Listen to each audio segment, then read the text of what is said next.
Hey everyone, welcome to the video on the highly customized 70mm F-16 here from E-flite. If you remember from the unboxing video, this is the same F-16 that carries the Thunderbirds scheme from the factory.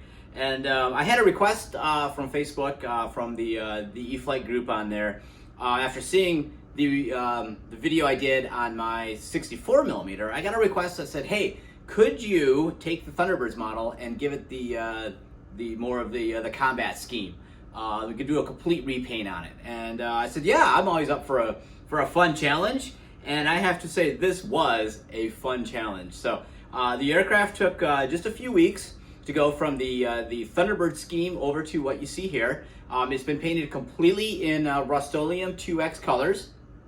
They have a two different types of grays that I was able to use for this. Actually, it was used in three different shades of gray. The nose cone is, the radome is primer, the gray primer. I think that has it kind of looks pretty close to what the Air Force uses on the radomes on the F-16, and that does vary quite a bit by aircraft. It weathers a little bit differently. So there's a wide range of grays you can get away with on the nose cone. And then I used the other two, the light gray and the dark gray, and this is the same dark gray I used on my 64mm, and I actually painted this 70mm F-16 first, and I was really happy with the color of the dark gray. It was a very good match to gunship gray, which is the correct color for the F-16's fuselage, and so I actually repainted mine to match, and I have to say this really turned out remarkably well. We went with the Arizona Air National Guard color scheme, so you got the AZ here on the tail with the kind of their flag, the state flag on the back here. Otherwise, the rest of the decals are all standard for F-16. We'll just kind of roll the aircraft around here so you can see different parts of it here. It's not fully assembled at this point. It's actually just kind of set together. So if you're looking at maybe like the tail and you're saying, wow, it doesn't look like this fit right, well, that's because it's really just set together. The aircraft is going to get boxed up and shipped back out of here. And so I don't want to obviously glue the airplane together because then he won't be able to ship it back. But this has been a very fun project. The graphics all came from Callie Graphics. Once the graphics have been installed, the aircraft was complete coated in varathane satin spar urethane, and it's the exterior type, so it's got UV inhibitors in it, so it should prevent any discoloration of the paint. I've also detailed the AMRAAM missiles that are on the wingtips here, and added and I painted on the navigation lights as well here on the air intake.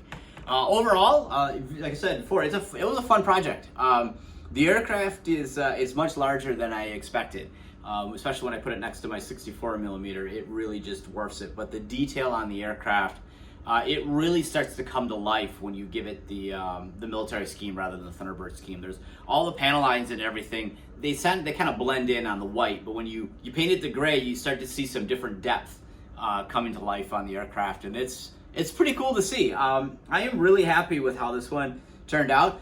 This is the first time I've ever seen the aircraft, was doing the unboxing video, and to see it go from that Thunderbird scheme over to this scheme here it's been a lot of fun, and I'm really happy with how the aircraft turned out. Overall, I just have been so impressed with this E-flite model as well. The only previous E-flite EDF that I've seen has been the 64mm F-16 and F-15. One of my buddies had the F-15 and I got the 16. The step up into the 70mm size, it's really impressive. Everything gets just much more bigger. It's much more dramatic. The panel lines, the scale details, it all just starts to kind of come to life more in this size. It's very impressive aircraft. Is it on my wish list? I don't know if I'd go that far yet. I'm I think more of an A10 kind of guy, so I think that's probably the direction I'm going to go next. But having it here on the table has been a lot of fun. So I really am thankful for John for contacting me on Facebook to have me do this project for him. It's like I said, it was really a lot of fun to see the aircraft do the transformation. And if you guys got any questions on the techniques or anything I used on the aircraft, by all means, just leave your comments below. But everything you see here from paint-wise is all that Rustoleum 2X spray. That's really It works remarkably well. It goes on nicely. But there's a lot of sanding, a lot of prep work, a lot of cleaning when you have a white aircraft like the Thunderbirds F-16 and you want to add paint to it, because there's a lot of mold release. I believe there may be even some Teflon or something in the foam, and paint doesn't stick well to it. So it takes a lot of prep work and cleaning, sanding in order to get it so you can actually put paint on here and the paint will stick. So been pretty happy with the results on this. Each time I do one of these, I learn something new. And I definitely know that the more sanding and prep work you do, the better the overall finish will be. And this one definitely turned out really well. So if you guys got any questions on the 70mm F-16, and especially anything that relates to the repaint on it, by all means, leave your comments below. I'm never going to fly this particular aircraft, so I can't answer any questions on how well it flies or how the flight characteristics of this F-16 compared to the 64mm.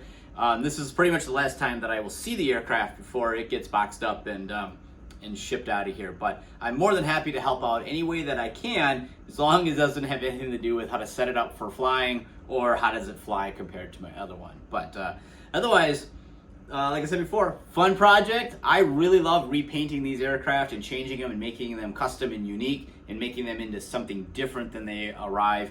And this was just a fantastic piece of canvas for me to play with. So thanks again, John, and by all means, enjoy your F-16. I am looking forward to seeing pictures of it when it's fully assembled and excited to see some pictures of it in the air.